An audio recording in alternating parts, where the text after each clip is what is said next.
Señal directa. 7 de la mañana con 47 minutos y como todos los lunes nos da mucho gusto saludar en la línea telefónica con su comentario el doctor Roberto Castelán. Doctor, ¿cómo le va? Muy buenos días, le saludamos y le escuchamos. ¿Qué tal, Belén? Muy buenos días, Sonia, y buenos días a todos nuestros radioescuchas y televidentes del Sistema Universitario de Radio y Televisión, aquellos que pues estén ya activos o levantados, o a quienes estén disfrutando también de este puente constitucional.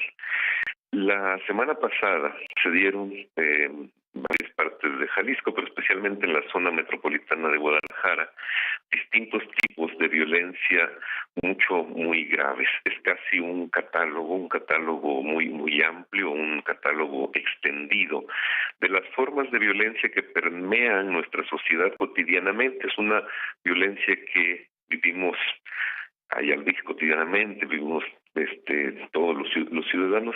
Sin embargo, la semana pasada parece que hubo una punta. Este tipo de violencia es muy grave y es un tipo de violencia a la que ya nos estamos acostumbrando.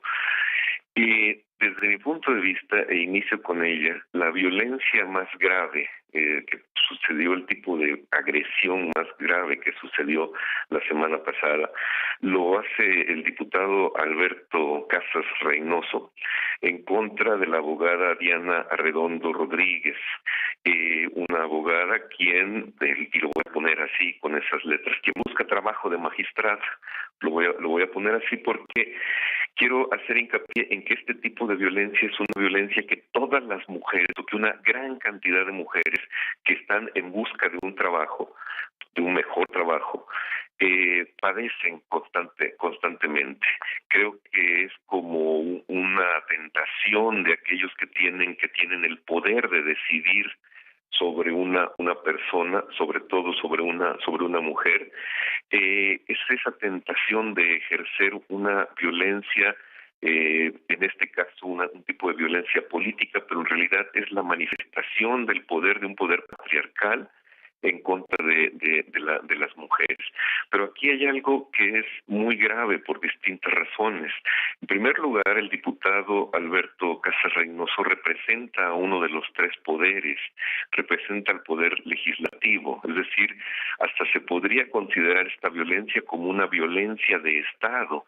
Es una violencia que uno de los poderes del Estado está ejerciendo en contra de una ciudadana que tiene todos sus derechos, y un diputado no puede comportarse de esa manera. La violencia, el pretender ejercer un poder porque la otra persona es mujer, porque eso hay que decirlo muy claramente, él no lo habría hecho en el caso de un hombre, pues no lo puede hacer sencillamente el Estado.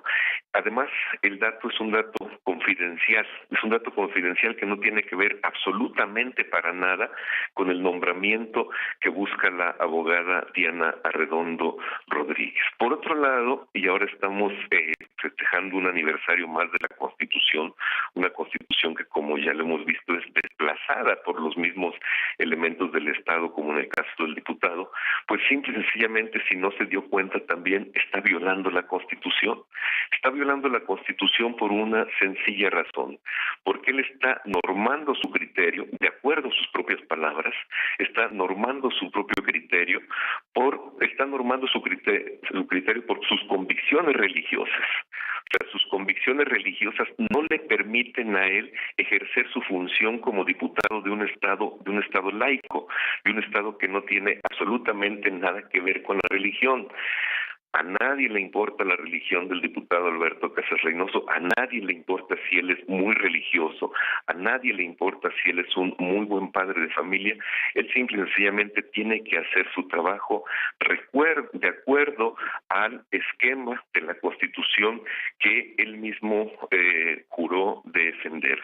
Entonces sus criterios religiosos, que rayan en el fanatismo religioso, pues simple y sencillamente los pone por encima de la Constitución, y ahí pues hay una violación directa del Estado laico. Ahora bien, va a quedar impune el acto del diputado Alberto Casas Reynoso.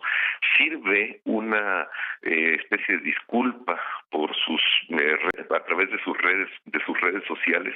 Yo creo que no. Yo creo que esto es un caso realmente grave, porque como lo digo, es un caso que en este momento, a lo mejor hoy no porque es feriado, pero el día de mañana miles y miles de mujeres se van a enfrentar al momento de pedir un trabajo o al momento de que su jefe las va a regañar o les va a decir algo. Ese sometimiento constante de la mujer al poder de aquellos que se creen patriarcas. Derechos humanos, la Comisión Estatal de Derechos Humanos, que normalmente no funciona, no ha dicho absolutamente nada en este caso.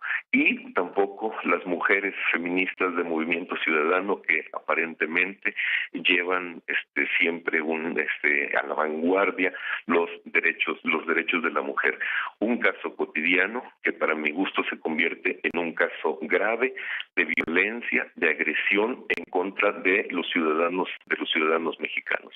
El otro caso que desde mi punto de vista también es muy grave son los bloqueos por grupos organizados a través de cierta parte de la población civil a poblaciones, en este caso como Ocotlán, pero también se han dado en Autlán y en Mazamitla. Lo grave también aquí es la participación de policías. Hay parece 2 o 3 detenidos por la fiscalía del estado, aunque el presidente municipal lo niega.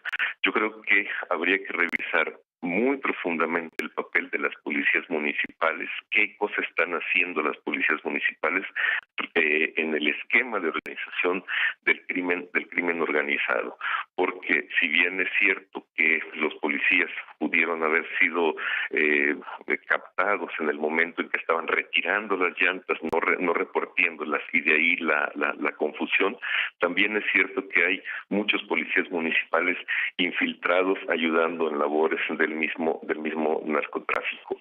Los bloqueos en Jalisco, si no lo hemos visto, se han estado reproduciendo constantemente. Este tipo de acciones de ciudadanos al servicio también del crimen organizado, pero también, por qué no decirlo, como un rechazo a prácticas de violencia también constante y cotidiana de las distintas policías. El otro acto de violencia también muy grave pues son los 11 asesinados que hubo nada más el fin de semana. Me faltan los del domingo, no sé cuántos habrá habido, pero hubo 11 entre viernes y sábado, específicamente el sábado en la zona metropolitana de Guadalajara, un pico muy alto. Normalmente son de 3 a 5, esta vez son 11 asesinados en la zona metropolitana de Guadalajara. La mayoría de ellos con señales de ejecución, balazos en la nuca, etcétera. Y por último, pero también muy grave, la violencia a la que se enfrentan los ciudadanos que no pueden salir a restaurantes o a centros de diversiones porque son asaltados.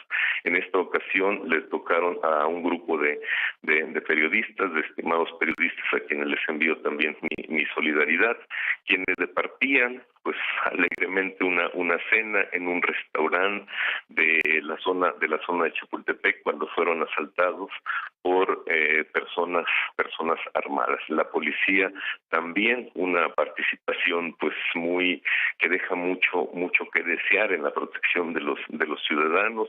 Se concretó a mostrarles por ahí algunas fotografías, pero nada más.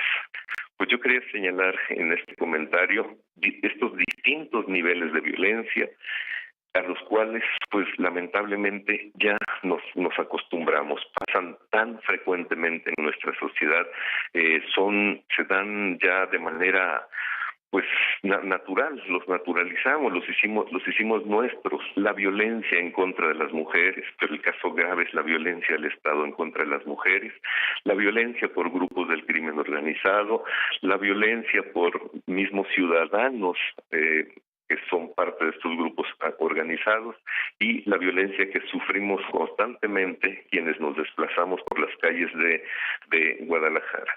Este es mi comentario para este lunes de festejo constitucional. Y claro, doctor, esta, no sé, práctica común o estos señalamientos comunes de las autoridades, por ejemplo, en los municipios de la recuperación de espacios públicos y de la recuperación de las ciudades, cuando, pues con todo esto que usted nos acaba de relatar y lo platicamos hace un momento, Belén Zapata y yo, pues lo único que queda es encerrarse en casa, pues no hay ningún, y a veces ya ni siquiera eso, porque no hay un espacio en la ciudad que en este momento el habitante de la zona metropolitana de Guadalajara pueda considerar seguro. No, ni en la ciudad, exactamente, ni en el transporte hacia tu trabajo, ni en tu propio trabajo. Hay gente que llega un reportero y te pregunta, ¿eres casada o no eres casada? Claro. O sea, por todos lados, por donde te desplaces, vas al restaurante, te asaltan, vas a visitar Ocotlán y está con llantas incendiadas. Yo siento que la situación en el estado es muy grave y la agrava aún más esa displicencia de las autoridades, no pasa nada, son cosas pues que sí suceden, esa normalización de las violencias cotidianas, pues justamente permiten que esto continúe y se siga dando, y que a final de cuentas, como decíamos en broma cuando también nos enteramos de asaltos de 2 personas muy queridas en Guadalajara, decíamos, bueno, ya está prohibido que hablen de su asalto, ya aburrieron, ¿verdad? ¿Por qué? Porque ya está normalizado. Por cierto, le mando un abrazo a Carmen Medina, una querida amiga de la Universidad de Guadalajara, que también fue asaltada por motoladrones. Doctor, y como usted ya lo ha referido, pues la actuación de las autoridades es insólito que ante estos resultados no haya ninguna consecuencia. Es que no hay ninguna consecuencia ni para los asaltantes, pero tampoco para quienes se supone deberían de garantizar la seguridad en esta ciudad y en todo el estado, porque además hay que decirle, les pagamos por mantener esta seguridad y finalmente no hay quien dé la cara, no hay quien se haga responsable, no hay quien renuncie ante estos índices de inseguridad. Realmente, como lo decía, ¿no? Hace ya algunos años aquella famosa frase, si no pueden, renuncien y den oportunidad a alguien que realmente pueda hacerse cargo de esta situación. Ese es el otro problema, la impunidad. Por ejemplo, el presidente municipal defiende a sus policías de Ocotlán y está en su derecho, pero él debe dejar que se haga la investigación. Él sale a una defensa de algo que él no conoce y politiza el tema. En el momento en que él dice, me están golpeteando al detener a los policías, está politizando el tema. En el caso del diputado Alberto Casas Reynoso, nadie le ha pedido ni su renuncia, ni una disculpa oficial. Digamos que todo lo que señalé queda impune. De los 11 asesinatos de este fin de semana, pues no sé cuántos a cuántos de los ejecutores de esos asesinatos van a detener. Ese es el problema también muy, muy grave, la impunidad. Por eso se siguen presentando este tipo de casos. Tristísimo, sin duda alguna, y por demás preocupante. Doctor, como siempre, un gusto saludarle aún en medio de estas noticias. Gracias y muy buenos días. El gusto es mío. Muy buenos días. Un abrazo. El doctor Roberto Castelán, colaborador de esta primera emisión de Señal Informativa. Hacemos una pausa, regresamos, haremos un recorrido por la información nacional e internacional más importante de las últimas horas.